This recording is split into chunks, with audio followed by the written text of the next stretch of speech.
কোনো কান্নাকাটির আওয়াজ পাচ্ছি না, ঘটনা তো আগের মতোই মনে আছে। ভাগ্যের যে আমি ভ্যানটা ভাড়া করিনি, কটা টাকা দিত আমার। তুমি এনে খারাপ লিখে দিতে কইছে কিডা? হ্যাঁ এটা সব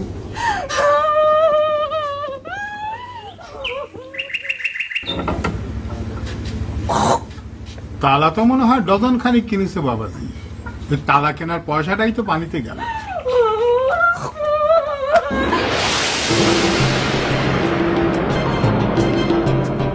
চুপ করলো কিসের জন্য? তাদের মিথ্যে বাড়ি করে গা বাপ মনে খবর দিস তাই না? আব্বা দেখছেন কিরম করে আপনার মরার সংবাদ দিয়ে আপনার কাছে আমার খারাপ করার ষড়যন্ত্র করছে। চুপ করে থাক। আমার মনের মধ্যে খালি এসব চিন্তা, তাই নিয়ে তো তোরা কি? আমি আব্বাকে নিয়ে সবসময় চিন্তা ভাবনা করি, তাই স্বপ্নের মধ্যে দেখেছি যে আব্বা মরে গেছে।